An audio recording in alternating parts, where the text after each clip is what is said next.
Bom, olá, muito boa tarde a todos. Sejam todos muito bem-vindos a esse nosso primeiro episódio da nova série de webinars chamada Ciência do Futuro Hoje, da Thermo Fisher Scientific. Eu sou Eduardo Raza, desenvolvedor de mercado de ciências genéticas na Thermo Fisher, e hoje estou aqui com vocês no papel de moderador dessa sessão de webinar. Para iniciarmos a sessão, é importante compartilharmos um pouco da missão da Thermo Fisher Scientific, algo que em tempos de pandemia, como agora, tem ainda mais peso e significado para a gente. A nossa missão na Thermo Fisher Scientific é permitir com que nossos clientes tornem o mundo um lugar mais saudável, mais limpo e mais seguro. Em meio aos constantes e complexos desafios que nós vivenciamos na comunidade científica, é importante que estejamos sempre muito alinhados com a nossa missão e nossos valores, porque a pesquisa, como sabemos, não pode parar.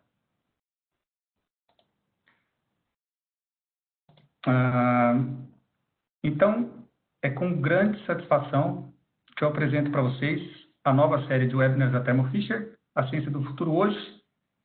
E no nosso primeiro episódio inaugural da nossa série, nós teremos nossa especialista Heloísa Castro falando sobre analisadores genéticos para além do sequenciamento, da Covid-19 ao câncer utilizando análise de fragmentos.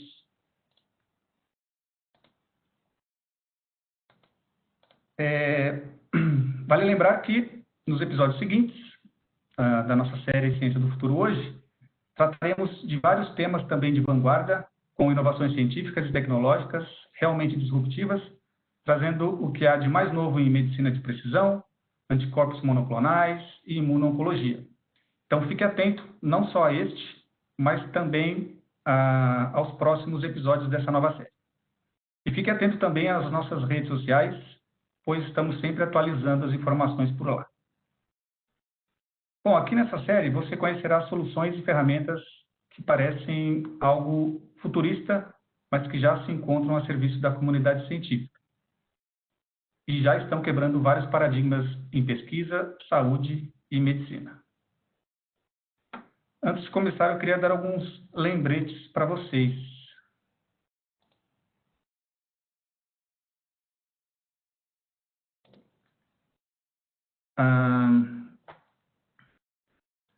Para que o foco e o protagonismo dessa palestra fique apenas com a nossa palestrante, os microfones de todos estarão desligados. Mas vocês podem utilizar o chat de bate-papo para enviar perguntas para a nossa equipe a qualquer momento. Essas perguntas serão respondidas durante a sessão de perguntas e respostas no final da palestra. Nós teremos 10 minutos para responder todas as perguntas e, caso esse tempo não seja suficiente, as respostas poderão ser enviadas individualmente por e-mail para vocês.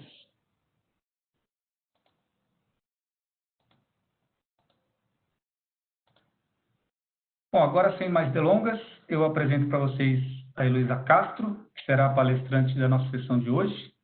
A Heloísa é formada em Biomedicina pela Universidade Federal de São Paulo, a Unifesp,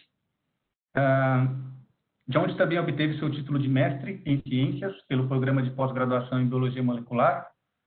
A Heloísa trabalha com Biologia Molecular já tem mais de 8 anos e possui ampla experiência em sequenciamento com eletroforese capilar e também em análise de fragmentos. Ao longo de suas pesquisas, a Heloísa desenvolveu um foco particular em identificação genética humana e animal. Agora sim, iniciaremos a nossa sessão. E para isso eu passo a palavra, então, à Heloísa. Elo, fique à vontade para começar. Muito obrigada, Raza, pela apresentação. Boa tarde a todos. Então, como o Raza já me apresentou, meu nome é Heloísa, eu sou especialista em eletroforese capilar na Thermo Fisher e hoje eu vou falar um pouquinho para vocês sobre os analisadores genéticos, para além do sequenciamento da Covid-19 ao câncer, utilizando análise de fragmentos.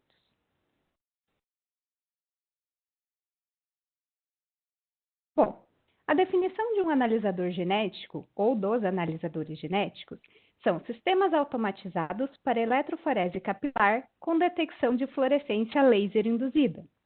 Essa definição é bastante complexa e que gera inúmeras dúvidas em todos, tá? Mas a ideia aqui é que a gente entenda melhor o que são esses analisadores genéticos, quais são as suas aplicações e como isso pode ser aplicado no nosso dia a dia. Bom, para a gente entender o que eles são, vamos por partes, tá? Então, o primeiro ponto que eu gostaria de destacar nessa definição é a questão de eletroforese capilar. O que vem a ser eletroforese capilar? Antes da gente falar um pouquinho sobre ela, muitos de vocês, se trabalham com biologia molecular, muito provavelmente já se depararam. Perdão, gente. Já se depararam com um equipamento de eletroforese em gel de agarose, tá? Então, o que a gente tem em um eletroforese de gel de agarose é uma fonte de energia que vai ser responsável por fornecer energia, então, para que a eletroforese aconteça. Além disso, a gente vai precisar de uma cuba, onde vai ter tampão. Só um segundinho, gente. Aí, vamos lá. A gente vai ter, então, uma cuba em que vai ter um tampão, onde vão ter 2 eletrodos. Esse tampão, a partir da aplicação de corrente, a gente vai ter um polo negativo e um polo positivo. Além dessa cuba com tampão, nós precisaremos também de um gel, onde vão estar as amostras que serão submetidas ao processo de eletroforese capilar, de eletroforese no gel. Então, as amostras de DNA vão migrar do polo negativo em direção ao polo positivo, uma vez que as moléculas de DNA têm carga negativa devido ao grupo fosfato.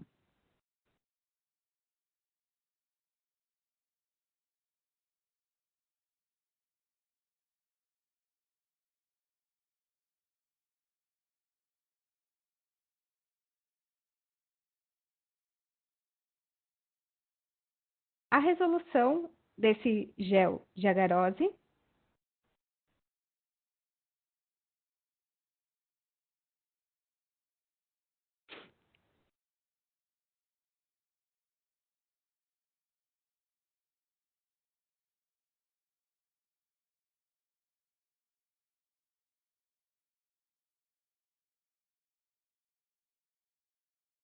A resolução desse gel de agarose vai ser por meio de um transiluminador, em que a gente vai ter o uso da luz UV. Então, o que a gente vai ter é um gel, onde as nossas bandas de interesse vão estar dispostas, tá? E com isso a gente consegue verificar se a nossa reação de PCR funcionou de forma adequada.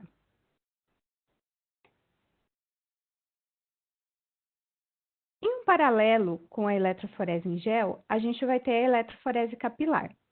Na eletroforese capilar, todos esses itens que a gente discutiu para a eletroforese em gel, eles também vão estar presentes. Então, a gente vai ter também tampão, tá? Dois compartimentos com tampão. E ao invés da gente ter uma cuba de gel, a gente vai ter um capilar. E a eletroforese vai acontecer dentro desse capilar, tá? Esse capilar vai ser preenchido com polímero, que vai ser análogo a um gel de agarose ou poliacrilamida, né, que a gente usa na eletroforese em gel. E é por esse capilar que o processo de eletroforese vai acontecer. Da mesma forma, a gente vai ter a aplicação de voltagem, tá? Gerando um polo positivo e um polo negativo, e as moléculas também vão migrar em direção ao polo positivo. Além dessa questão da gente ter um tampão, nesse primeiro compartimento aqui, a gente tem tampão ou amostra, tá? Porque essa extremidade do capilar, ela pode estar tanto em contato com o tampão, durante o processo de eletroforese capilar, ou em contato com a amostra, no caso em que a gente vai ter a injeção da amostra, tá? Então, o que acontece nesse processo é que o capilar entra em contato com a minha amostra e, através da aplicação de voltagem, essas amostras vão ser inseridas no meu capilar, para que se inicie o processo de eletroforese. Esse é um processo automatizado, em que o equipamento faz uma eletroinjeção e todas as moléculas com cargas negativas, que é o caso do DNA, vão ser inseridas dentro do capilar. Então, nesse caso, a gente não tem nenhuma injeção de líquido, a gente vai ter só a injeção de moléculas de carga negativa. O outro ponto em relação aos analisadores genéticos é a questão da fluorescência, como a gente viu na definição. Em relação à fluorescência, para que a gente consiga detectar, então, isso quer dizer que a gente precisa marcar os nossos compartimentos, os nossos fragmentos que vão ser analisados com algum tipo de fluorescência, tá? Para que a gente consiga identificar esses fragmentos. O outro ponto é a questão que essa fluorescência é laser induzida, o que significa, então, que a gente vai precisar de um laser para fazer a excitação da fluorescência desses fragmentos marcados. Então, o que a gente tem é realmente um laser que vai excitar essas moléculas, então essas moléculas fluorescentes passarão a emitir fluorescência para fazer a detecção. O outro ponto, então, é que essa detecção tem que acontecer. Essa detecção dessa fluorescência laser induzida vai acontecer. E para isso, a gente tem no nosso capilar a janela de detecção. Essa janela de detecção, então, vai ser onde o laser vai incidir sobre as minhas moléculas que estão passando no meu processo de eletroforese, e esse sinal vai ser captado em uma câmera CCD, e esses dados vão ser interpretados pelo sistema, que automaticamente vai gerar para a gente um resultado, como representado aqui nessa imagem, tá? Então, a gente vai ter essa imagem sendo gerada aqui automaticamente pelo meu sistema. Com isso, então, a gente fecha essa definição de sistemas automatizados para eletroforese capilar com detecção de fluorescência laser induzida. Então, é um sistema que vai fazer eletroforese capilar, vai detectar os meus fragmentos que estão marcados com fluorescência a partir da excitação do meu laser, e acontece tudo de forma automatizada. Eu coloco a minha amostra dentro do meu equipamento e ele se encarrega de fazer o processo de injeção, o processo de eletroforese e também a leitura dos meus dados. Na eletroforese capilar, a gente tem duas aplicações específicas. A primeira delas é o sequenciamento, tá? O sequenciamento, ele é a definição da sequência de bases de um fragmento de DNA. Então, quando a gente tem interesse em determinar qual é a sequência de nucleotídeos ATCG de um fragmento específico de DNA, eu uso uma reação de sequenciamento. Porém, os analisadores genéticos não são capazes de fazer somente uma reação de sequenciamento. Eles também têm outra aplicação, que é análise de fragmentos. Muitas vezes pouco exploradas pelos usuários dos equipamentos, mas que são de grande interesse quando não é necessário saber a sequência dos fragmentos do DNA, quando eu estou interessada somente no tamanho de um fragmento, tá? Falando um pouquinho mais especificamente sobre o sequenciamento, tá? Vamos falar um pouquinho sobre ele, só para a gente dar uma passada sobre como funciona, e a gente foca mais na parte de análise de fragmentos. Em relação ao sequenciamento,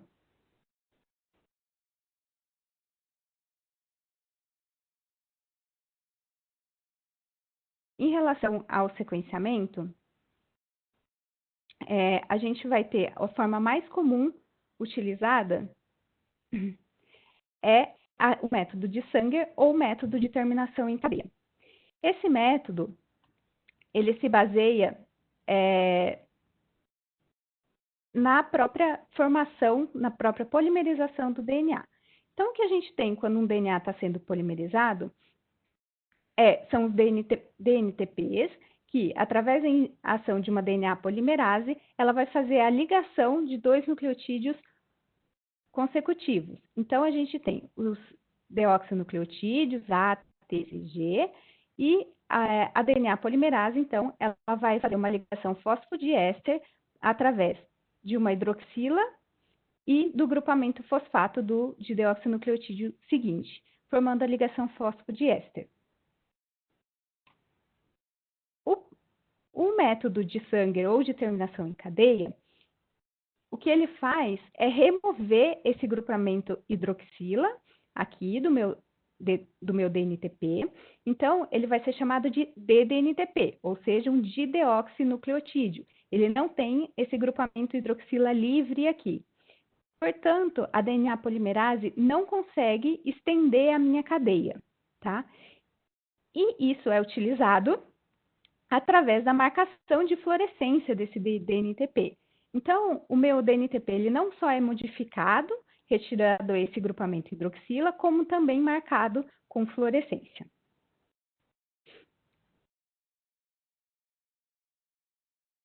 Então, o que a gente vai ter durante uma reação de sequenciamento é um mix de reação, em que a gente tem os dideoxinucleotídeos marcados, ATCG, e não somente eles, mas também os DDNTPs. A gente vai ter um tampão para manter o pH da reação em condições estáveis. A gente vai ter uma DNA polimerase, que vai fazer a polimerização e a cópia desses fragmentos de DNA, um primer e também um template, tá? Que é a nossa sequência-alvo ou nosso fragmento-alvo. Então, a partir do momento em que eu junto esse template com todo o meu mix de reação e faço ciclos sucessivos de anelamento e extensão e denaturação do meu fragmento, eu vou ter, então, a geração de produtos de diversos tamanhos. Então, a TAC, enquanto ela está fazendo essa polimerização, ela vai incorporando tanto DDNTPs quanto DNTPs, e o que a gente tem no final da reação são vários fragmentos de diversos tamanhos, cada um deles terminando, então, com esses dideoxinucleotídeos. Uma vez que isso é marcado, eu consigo fazer a detecção em um analisador genético. O workflow de uma reação de sequenciamento está descrito aqui. Então, qual é o primeiro passo que a gente tem para fazer uma reação de sequenciamento? A primeira coisa é extrair o DNA. Isso vai depender da aplicação, qual que é o alvo de vocês, qual que é o material-alvo, se é uma amostra biológica, se é uma cultura de células. Então, a gente vai fazer a extração desse DNA. Uma vez que esse DNA foi extraído e purificado, ele vai passar por um processo de reação em cadeia da polimerase, a PCR, onde a gente vai gerar diversas cópias desse fragmento de DNA que é de nosso interesse, tá? Então, através da utilização de primers específicos para a região, a gente faz essa amplificação. Após essa reação de PCR, é necessário a gente fazer a purificação dessa reação. Essa é uma etapa bastante importante, porque é nela onde a gente vai retirar o excesso de primers da reação de PCR e também os DNTPs que sobraram da reação, uma vez que nem todos são consumidos. Então, a gente precisa fazer a limpeza para que a gente fique no final somente com o produto amplificado, que é o nosso produto de interesse. Após o processo de purificação, aí então a gente parte para a reação de sequenciamento. Então, na reação de sequenciamento, como eu expliquei para vocês, a gente vai gerar, então, os fragmentos de diversos tamanhos, todos eles marcados com alguma fluorescência. Depois da reação de sequenciamento, é necessário fazer outra purificação dessa reação de sequenciamento, exatamente pelo motivo que a gente faz a purificação da PCR. Aqui, nesse caso, a gente vai ter que retirar também os primers que sobraram e, principalmente, os DDNTPs que não foram consumidos durante a reação. Porque esses DDNTPs são compostos fluorescentes, então, eles podem emitir algum tipo de fluorescência quando a gente for fazer eletroforese capilar, e eles podem atrapalhar aí no processo de análise dos dados. Então, também deve ser feita a purificação dessa reação de sequenciamento. Em seguida, a gente faz a eletroforese capilar. Então, essas amostras da reação de sequenciamento são colocadas no equipamento de eletroforese capilar, onde é feita a detecção, então, de todos os fragmentos marcados. Em seguida, é feita a análise dos dados. Verificação se a reação funcionou de forma adequada e qualquer outra análise secundária que seja necessário para entender o fragmento analisado. As aplicações da reação de sequenciamento, elas são infinitas.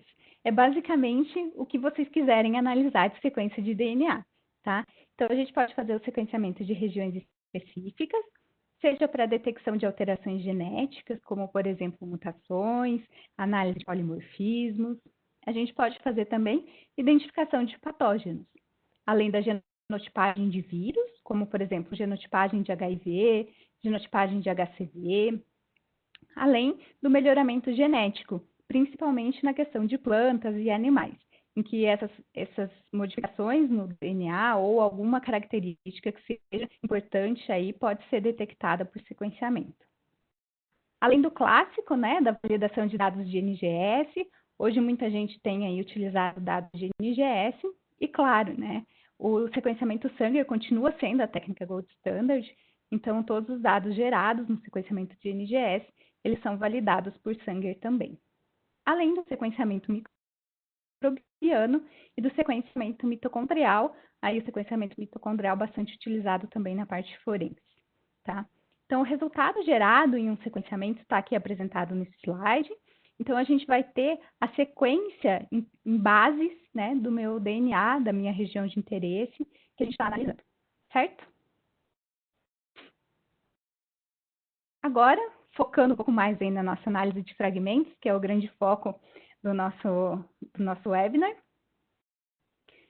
Então, na análise de fragmentos, a gente vai identificar o tamanho de um fragmento de DNA. Antes de eu explicar exatamente como funciona a identificação de fragmentos por eletroforese capilar, vamos voltar um passinho atrás de novo, em relação à PCR convencional.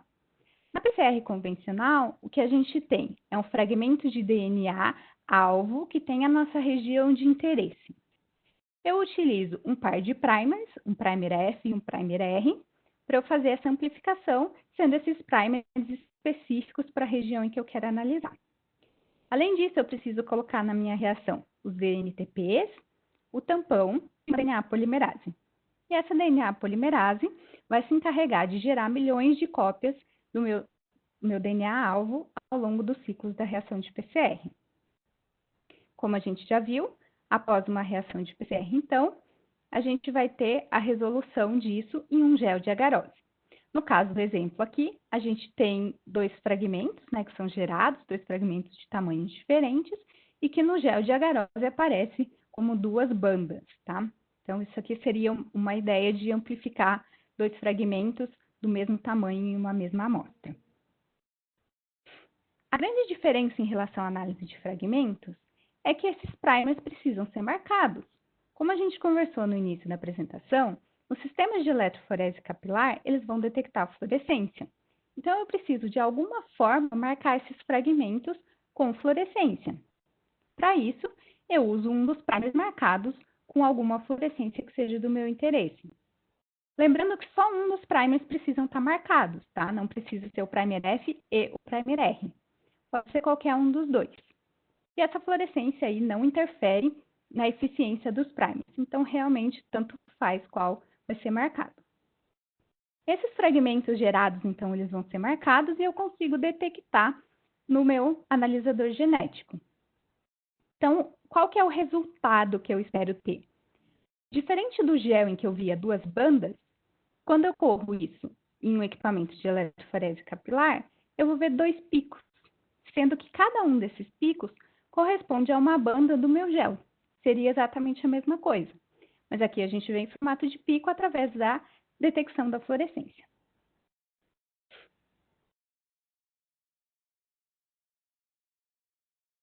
O workflow da análise de fragmentos, ele é bem mais simples do que a reação de sequenciamento.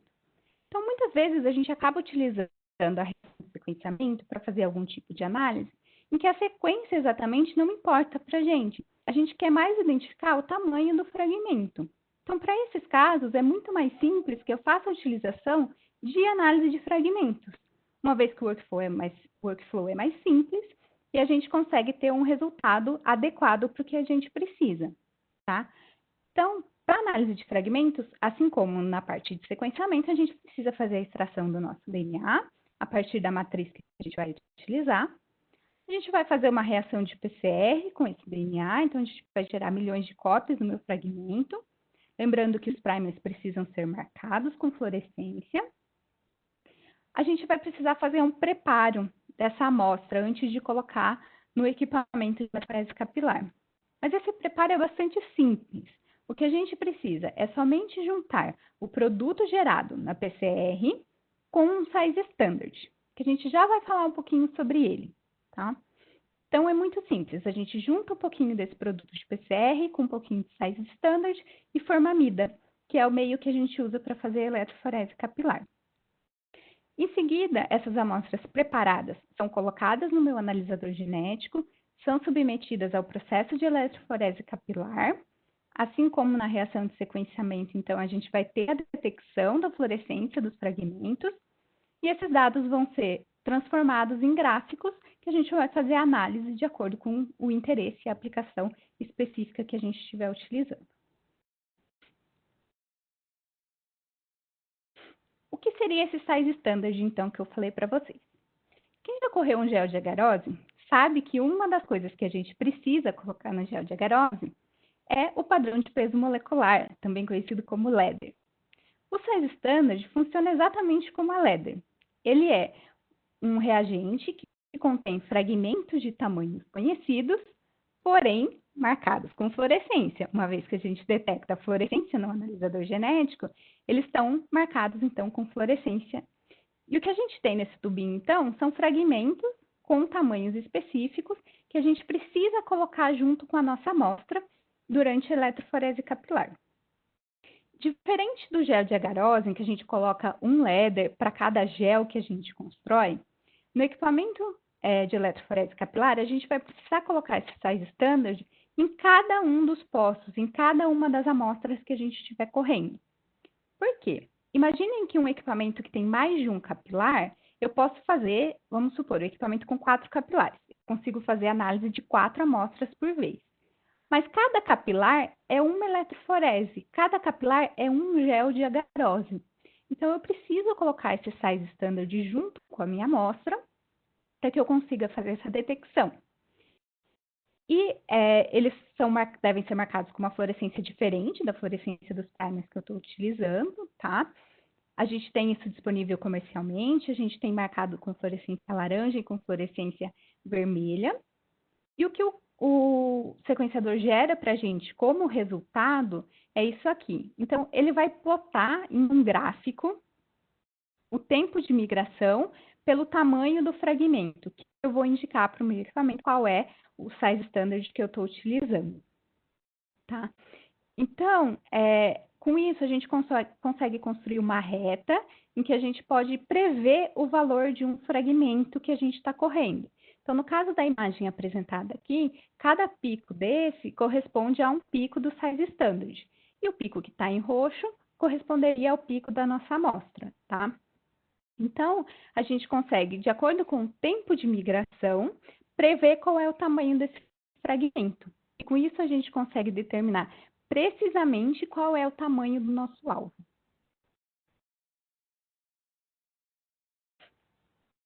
Mas então, se tudo isso de análise de fragmentos é muito parecido com uma eletroforese em gel de agarose, por que eu vou utilizar a análise de fragmentos no meu dia a dia? Por que eu deveria utilizar, né?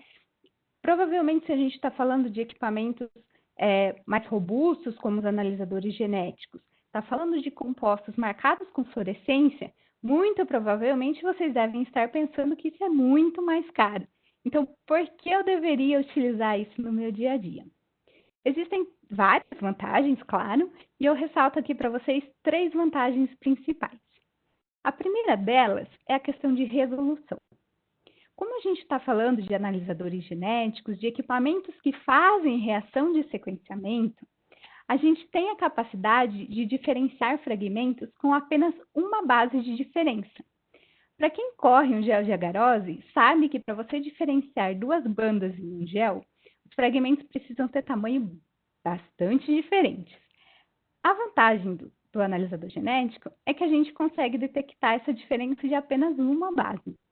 Então, por exemplo, se a gente estiver trabalhando com inserções e deleções no DNA, seja uma inserção de uma única base, eu consigo identificar por análise de fragmentos.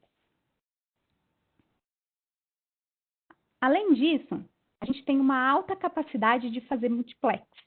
É claro que no gel de agarose, PCR convencional, a gente também consegue fazer multiplex. Mas utilizando os analisadores genéticos, a gente tem uma alta capacidade de multiplexação.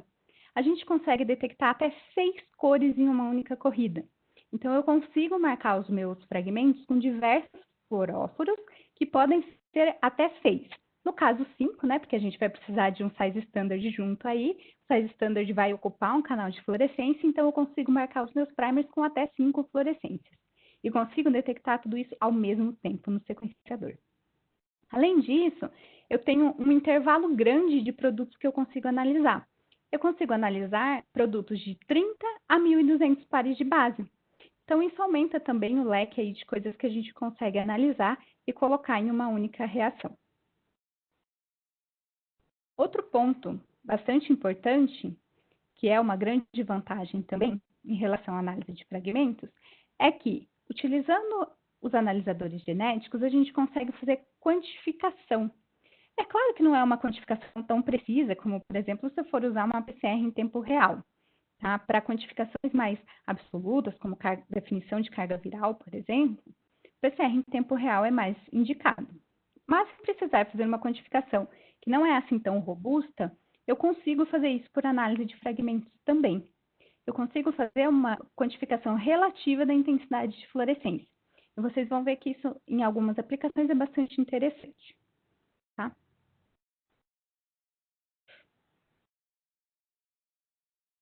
Em relação ao multiplex, que eu comentei com vocês a alta capacidade de multiplexação, o primeiro ponto que a gente tem, que seria mais próximo do que seria uma PCR convencional seguida de gel de agarose, seria a utilização de um único fluoróforo.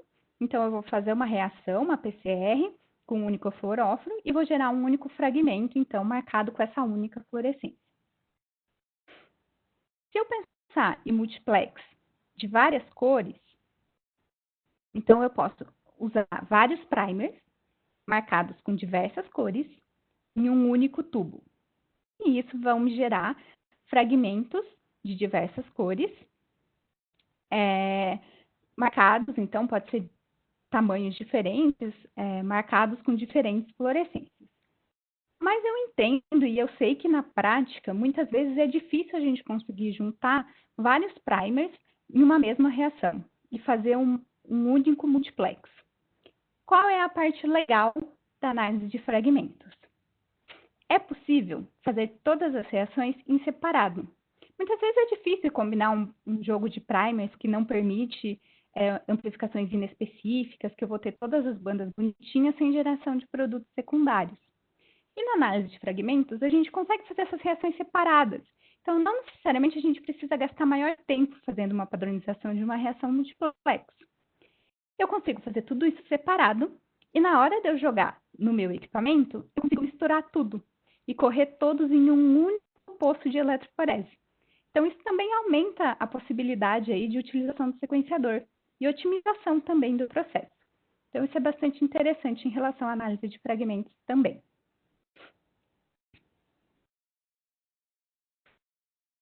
E aqui, então, eu deixo para vocês a grande sacada da multiplexação na eletroforese capilar. Muitas vezes, a gente não consegue desenhar primers para fragmentos completamente diferentes, né, de tamanho. Muitas vezes é difícil desenhar esses primers e eles acabam tendo tamanhos parecidos. E na análise de fragmentos, para resolver esse problema de fragmentos com o mesmo tamanho, a gente consegue marcar com cores diferentes. Então, a gente consegue diferenciar muito bem os fragmentos utilizando essas cores diferentes.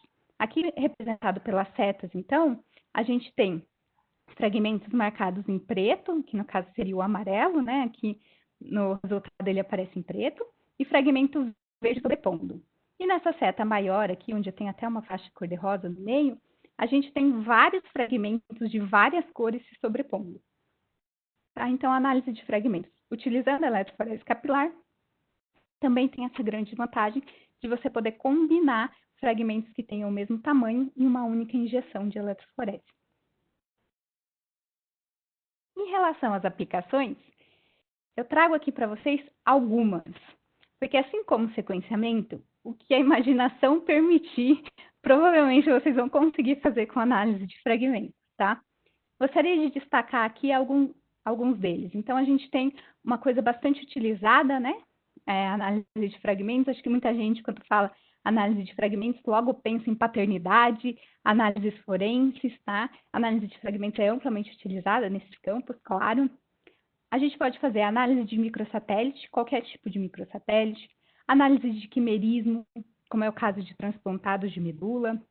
A gente pode fazer genotipagem de SNPs, instabilidade de microsatélites, análise de RFLP, MLPA, AFLP. A gente pode fazer autenticação de linhagem celular, também aí vem sendo bastante utilizado pelas pessoas e bastante requerido na parte de publicação de artigos. A gente pode fazer também análises primárias de edições genômicas utilizando a técnica de CRISPR-Cas9. Então, é claro que é interessante que a gente veja qual é a sequência exata nesses casos de edição, mas numa necessidade de uma triagem primária, só para saber se funcionou o mecanismo de edição gênica, a gente consegue utilizar a análise de fragmentos para isso, tá? Então, as aplicações são as mais diversas possíveis. E falando de uma bastante simples, que é o básico da análise de fragmentos, a gente tem a detecção do coronavírus. A Thermo Fisher recentemente divulgou um protocolo para a detecção de coronavírus utilizando análise de fragmentos, com uma técnica alternativa à PCR em tempo real, tá? Então, trata-se de uma reação multiplex. Então, em um único tubo, eu consigo detectar 4 alvos. Um deles é o controle interno, controle de amplificação, né?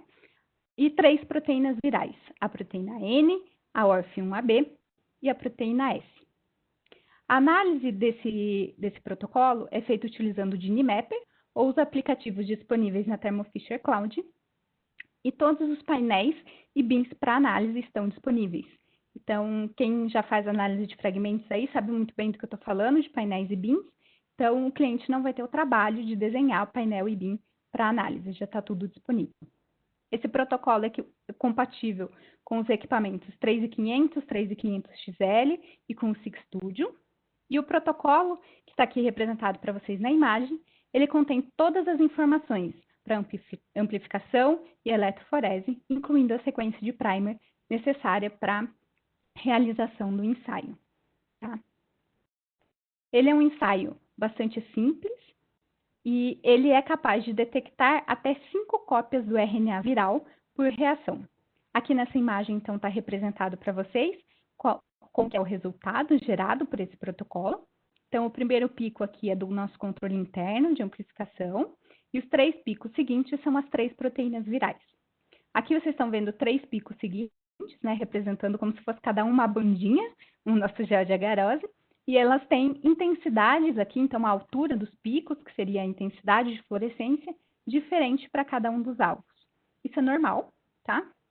Isso é bastante observado. Aí quem faz análise de coronavírus sabe que é possível, então, a gente ter essas diferentes alturas aí. No caso de quem faz PCR em tempo real, CTs bem diferentes para os 3 alvos, tá? O tempo de execução desse protocolo é bastante simples. A partir do RNA extraído, a gente tem de 100 a 150 minutos, dependendo do equipamento aí, para os resultados da primeira injeção da nossa eletroforese capilar. E a forma de análise de resultados, ela é bem parecida com quem já trabalha aí com PCR em tempo real.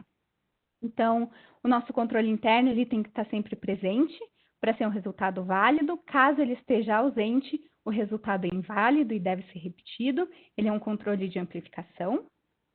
E se eu tiver 3 picos, se eu não tiver nenhum pico do meu RNA viral, a minha amostra é negativa, então o meu resultado é não detectado. Se eu tiver 3 picos do meu alvo, eu vou ter uma amostra positiva, então alguém com uma infecção pelo coronavírus. Se eu tiver 2 picos, essa amostra também é considerada positiva. E se eu tiver somente um pico aparecendo aí, então, nos alvos virais, essa amostra é considerada como indeterminado e é necessário fazer a repetição do ensaio. Então, é uma aplicação bastante simples e que pode ser bastante utilizada aí para quem tem um equipamento disponível para eletroforese capilar. Tá? Uma outra aplicação que também é bem interessante, eu gostaria de ressaltar aqui, é o AFLP, que é a amplificação de fragmentos diferentes, né, de acordo com os polimorfismos. Então, Amplified Fragment Length Polymorphism. Então, o que se baseia essa técnica? O primeiro passo é eu pegar um DNA extraído e digerir esse DNA com enzimas de restrição. A partir dos fragmentos gerados com essa enzima de restrição, eu vou fazer a ligação de adaptadores. Então, são sequências de DNA já conhecidas que vão se ligar aos sítios de restrição das enzimas que eu utilizei para fazer essa digestão.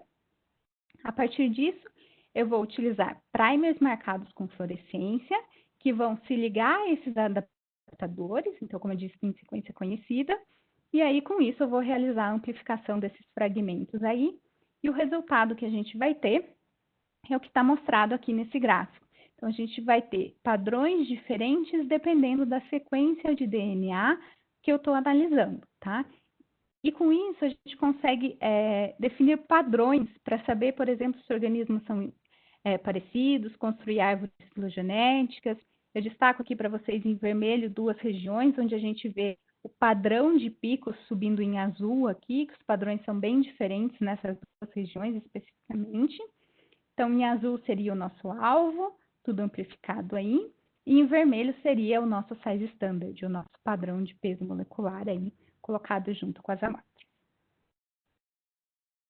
As aplicações e as vantagens de eu utilizar essa técnica é que eu consigo criar mapas genéticos para novas espécies. Então quem está fazendo estudos de diversas espécies para ver a similaridade das espécies, poderia utilizar essa técnica pelo menos como uma triagem inicial. Eu consigo também fazer a determinação de parentesco entre cultivares, posso utilizar em estudos de diversidade genética. Além de tudo, é uma técnica altamente reprodutível e com alta sensibilidade. Então, eu preciso pouco DNA aí para fazer essa técnica. Eu consigo detectar simultaneamente vários polimorfismos em regiões distintas e eu não preciso de um conhecimento prévio da minha sequência ou do meu genoma. Vou tratar com enzimas de restrição. Então, ela vai cortar ali onde tiver o sítio de restrição específico dela no genoma, tá? Outra técnica bastante utilizado é o MLPA. O MLPA ele é utilizado em diversas aplicações, como citogenética, genética humana e pesquisa de câncer. E a gente vai ter a amplificação de sondas e a comparação dessas amostras amplificadas com uma amostra de DNA referência. Então, o que acontece nessa técnica, tá? Eu vou trabalhar com 2 sondas, elas vão ter um fragmento que é a sequência de hibridização, então é a sequência complementar ao meu DNA-alvo, e essas 2 sequências de hibridização, elas vão se ligar lado a lado do DNA, então vai ter uma base de diferença entre elas. Em uma dessas sondas, eu vou colocar um sítio de ligação de um primer, então é uma sequência de DNA conhecida, eu vou colocar uma cauda, que essa cauda vai ter tamanho variável para eu conseguir diferenciar o tamanho das sequências, e também um sítio de ligação do meu primer reverso, para eu conseguir fazer a amplificação. Depois que eu fizer a ligação dessas sondas, eu trato essa amostra com uma DNA ligase, então se as 2 sondas anelaram, a DNA ligase vai fazer a ligação desse fragmento. Se uma das sondas ou nenhuma das sondas tiver anelado a essa sequência de DNA de interesse, a DNA ligase não vai fazer a ligação e eu não vou conseguir amplificar essa região, porque depois eu faço a amplificação com o primer F e com o primer R aqui marcados por essência. E aí eu não vou ter a amplificação do meu fragmento. E esse é um ensaio que ele me dá um dado que pode ser quantificado, tá? Então, aqui a gente tem uma amostra referência, a análise do GNAS-PA, envolvido em uma doença neurodegenerativa. Então, vejam que aqui, nessa primeira imagem, a gente tem a deleção em homozigose. Então, esses picos correspondentes aos 6 exons desse gene, ele não aparece. E na imagem inferior, a gente tem esse pico com uma altura que é metade da altura da amostra referência. Então, a gente infere que isso é uma deleção em heterozigose. Então, o paciente tem uma fita normal e a outra mutada. Tá? A gente pode também fazer genotipagem de SNPs. Então, a técnica bastante utilizada é snapshot. Ela permite que você faça uma multiplicação analisando até 10 SNPs em um único ou em diferentes amplicons. Tá? E essa técnica, ela é um pouquinho diferente porque ela não usa primers marcados, então ela usa um primer não marcado, e é similar do que acontece no sequenciamento, a gente usa ddNTPs. Então, o que a gente faz temos um DNA-alvo, a gente vai utilizar um primer não marcado, que é específico da nossa região de interesse. E esse primer, ele termina uma base antes de onde está localizado o meu SNP. E aí eu coloco DDNTPs na minha reação e o DDNTP que for complementar a minha base, que for complementar a minha região do SNP, ele vai fazer a ligação e o fragmento vai estar marcado com fluorescência. Então, eu consigo detectar isso no equipamento de eletroforese capilar. E, por fim, a gente tem a instabilidade de microsatélites. Muitos de vocês devem saber que a instabilidade genética é observada em diversos tipos de câncer, tá? E essa instabilidade genética, ela está relacionada à desregulação de enzimas de reparo do DNA. E, como a gente falou de instabilidade, microsatélites, então, são sequências curtas e repetitivas no DNA. E essas sequências, elas podem se tornar mais longas ou mais curtas, dependendo da presença do meu mecanismo de reparo. Então, em processos de câncer, é muito comum a gente ter instabilidade de microsatélites, então microsatélites aumentando e diminuindo de tamanho por conta da ausência de enzimas de reparo. E a instabilidade de microsatélites tem sido utilizada para a classificação de câncer coloretal especificamente. E esses tumores com alto nível de instabilidade de microsatélites, eles têm características clínicas e patológicas bastante distintas. Aqui na imagem eu trago representado para vocês, então, como que seria esse mecanismo de reparo, tá? Então, a gente pode ter um encurtamento dessa sequência repetitiva, e uma vez que esse erro é reconhecido e reparado, eu tenho tanto em uma amostra normal quanto em uma amostra de tumor, por exemplo, o mesmo tamanho dos fragmentos aqui.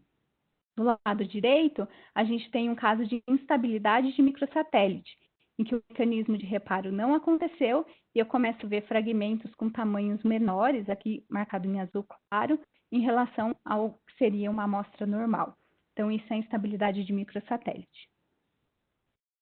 Para esses casos, a gente tem o kit TrueMark MSI Assay. Aqui está o número de catálogo, caso alguém tenha interesse, tá? Ele fornece um workflow completo para análise de microsatélite de amostras parafinadas. E o que ele faz é a detecção de sequências instáveis em amostras tanto de cólon, quanto gástricas, quanto de endométrio. E a grande vantagem desse kit é que ele tem um algoritmo inovador, que determina o status da instabilidade de microsatélites em uma amostra tumoral, sem a necessidade de uma amostra não tumoral correspondente, de uma amostra normal, tá? Então, ele consegue fazer isso somente com amostras de tumor. E ele tem uma performance muito boa e equivalente aos testes imunistoquímicos que têm sido utilizados para análise de instabilidade de microsatélite. O workflow também é bastante simples, então eu preparo a reação de PCR, faço a reação de PCR, preparo as amostras, faço a eletroforese e jogo então no software de análise. Esse software de análise, então, o resultado que ele é parecido com o que está aqui. Esse ensaio, ele analisa 13 regiões, 13, 1, 2, 3, 4, 5, 6, 7, 8, 9, 10, 11, 12, 13 regiões, tá? 13 microsatélites aí para verificar a instabilidade, além de 2 marcadores de identificação humana, que é para a gente ver se teve correspondência entre as amostras, tá? Esses marcadores são o TH01 e o penta-D, e os demais são, então, os microsatélites analisados. Em uma amostra normal, por exemplo, considerando esse primeiro gene aqui, a gente tem somente um microsatélite, e no caso de instabilidade, então, a gente tem a formação de 2 grupamentos de picos aqui, tá? Então, isso é o que determina a instabilidade de microsatélites. Ele é um experimento de 6 cores, né? Então, na verdade, são 5 aqui dos marcadores utilizados, e mais um para o size standard. E o software utilizado, que é o microsatélite análise software, ele já te dá um reporte de todos os resultados, então ele te dá qual que é o nome da amostra, qual que é o status de instabilidade e também te dá todos os marcadores reportados, ele te dá tudo certinho. E além disso, ele te traz um comparativo entre a amostra de tumor e a amostra normal, e para cada um dos marcadores ele classifica como estável ou instável. Então, ele traz pareado aqui para que você consiga fazer a análise perfeitamente se foi detectada a instabilidade ou não. Tá? Então, ele já traz isso tudo pronto para vocês, tá? É um software bastante amigável e traz uma grande vantagem aí, análise. O que eu tinha para falar era isso, e agora a gente abre para a sessão de perguntas. Maravilha, Elo. Muito obrigado pela sua belíssima apresentação e também pela sua paciência com as pequenas dificuldades técnicas que tivemos aí no começo. Importante é que, apesar de ser um tema aparentemente complexo, você foi extremamente didática e conseguiu deixar sua fala totalmente inteligível e muito interessante, realmente. Então, muito obrigado. Agora vamos dar início à nossa sessão de perguntas e respostas. Bom, chegaram várias perguntas aqui para mim, via chat. Algumas eu e a nossa equipe já fomos respondendo diretamente para o pessoal. Mas outras a gente selecionou para que você pudesse responder aqui agora ao vivo. Lembrando a todos que, caso alguma pergunta não seja respondida, não dê tempo, nós enviaremos a resposta por e-mail individualmente depois, tá certo? Então, primeira pergunta, Elo, é a seguinte: um tempo de migração maior para o fragmento, quer dizer que o tamanho do fragmento é maior? É isso que significa? Isso que significa. Assim como no gel de agarose, então as moléculas menores, elas conseguem passar mais facilmente pela malha. Então, o polímero também é uma malha, assim como o gel de agarose. As moléculas menores conseguem passar primeiro. Ou seja, elas vão passar primeiro no laser, vão ser detectadas primeiro. Então, o tempo de migração delas, sim, vai ser menor. E as amostras maiores vão demorar mais tempo para migrar, e com isso, o tempo de migração delas também vai ser maior. Legal. Teve um participante que perguntou como ele poderia ter acesso ao protocolo na parte que você estava falando da Covid-19, do SARS-CoV-2 e aos reagentes. E a gente informou que para ele mandar um e-mail para você em seguida. Pode ser? Sim, claro. Eu posso mandar o site certinho, mas caso alguém já queira acessar aí, tá? O protocolo está disponível na página thermofisher.com/CE coronavírus. Tudo junto, tá? CE de Capillary Electrophoresis, tá? CE coronavírus. Já está disponível lá. A gente vai colocar aqui, então, um link no comentário para todo mundo acessar diretamente. Outra pergunta, então, a respeito do kit que você apresentou agora para a MSI, o TrueMark. Ele é compatível com o equipamento SIC Studio? Sim, o TrueMark ele foi validado tanto para 3500 como para o equipamento SIC Studio. Para quem não conhece, o SIC Studio ele é um equipamento relativamente novo assim, na Thermo Fisher, foi o último que a gente lançou. Então, ele é um equipamento de 4 capilares, mas ele tem uma grande vantagem aí, que ele não precisa de experiência prévia para uso, tá? Todos os reagentes dele vêm integrados em um único cartucho. Então, o único trabalho que quem estiver operando o equipamento tem é encaixar o cartucho dentro do equipamento, que é muito simples. Ele tem um trilho, então você encaixa o cartucho nesse trilho e ele segue fazendo a rotina perfeitamente. E além disso, por ser 4 capilares, ele é para laboratórios de baixa demanda. E não somente isso, para quem já usou algumas outras plataformas, sabe que o prazo de validade dos reagentes é curto, principalmente o polímero. E esse cartucho do SIC Studio, ele tem prazo de validade de até 6 meses, tá? Então, aí também é uma grande vantagem para quem está trabalhando com baixa demanda. É um equipamento bem legal, convido a todos a conhecerem. Maravilha. E ainda sobre o TrueMark, ele permite que a análise seja feita no GeneMapper, que é um software já conhecido da nossa tecnologia de CR? Sim, quem faz análise de fragmentos conhece o GeneMapper aí, provavelmente odeia o GeneMapper, mas é tudo mentira o que falaram sobre o GeneMapper, que ele é difícil, tá?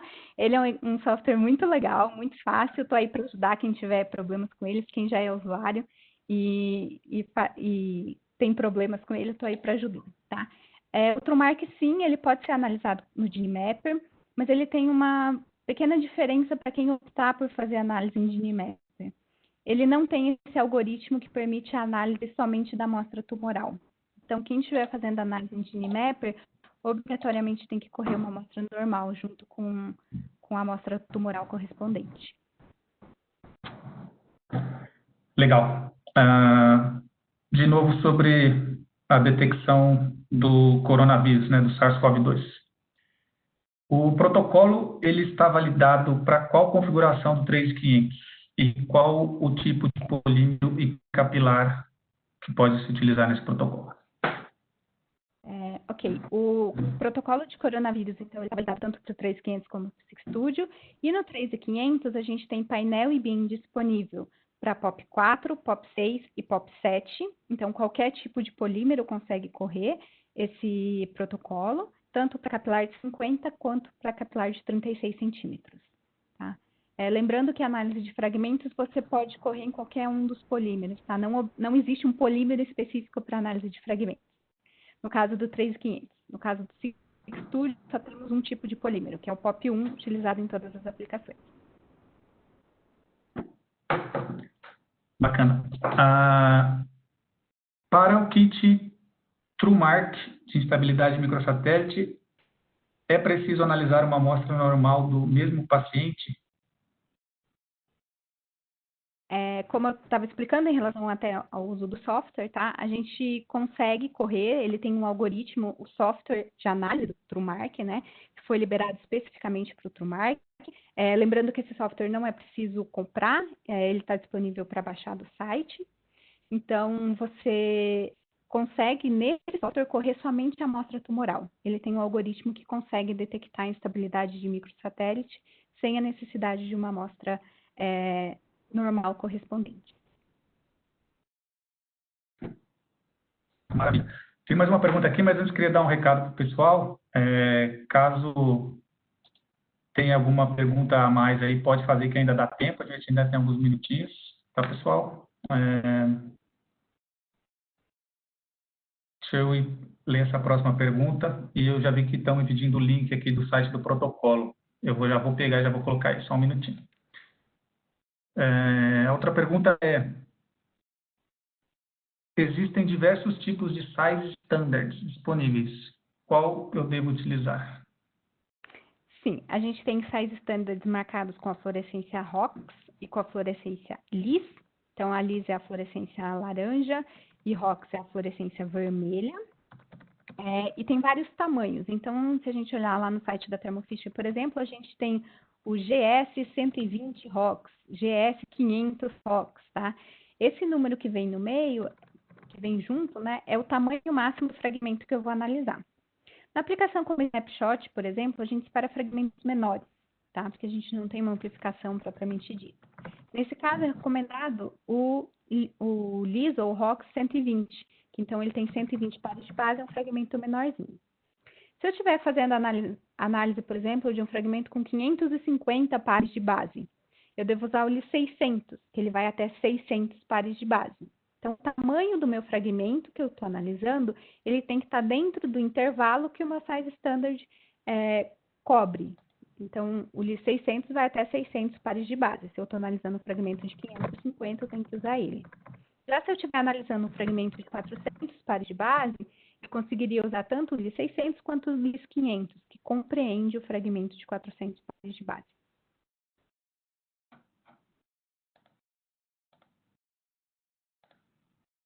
Maravilha, Elô, muito obrigado.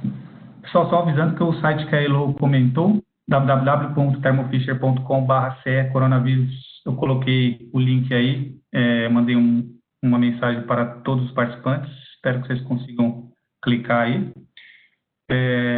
Elô, nós não temos mais perguntas e também nem tempo, então eu gostaria de seguir para o nosso encerramento, né, da sessão de hoje, mas antes gostaria de agradecer mais uma vez a você, Heloísa, pela participação. Tenho certeza que todos nós saímos daqui um pouquinho mais inteligentes do que quando entramos. Muito obrigado. E para o pessoal que está aí assistindo, em breve enviaremos para todos os inscritos o link de acesso à gravação desse webinar. Vocês poderão assisti-lo novamente, se quiserem, e compartilhar também. E sigam a Thermo Fisher nas redes sociais para ficar sempre por dentro de todas as novidades. A gente está sempre colocando conteúdo educacional lá e avisando sobre os novos webinars que a gente está disponibilizando. Nós estamos no Instagram, no Facebook, no LinkedIn e também no Twitter. Aguardamos vocês nos próximos episódios dessa nossa série Ciência do Futuro hoje. Muito obrigado e até a próxima.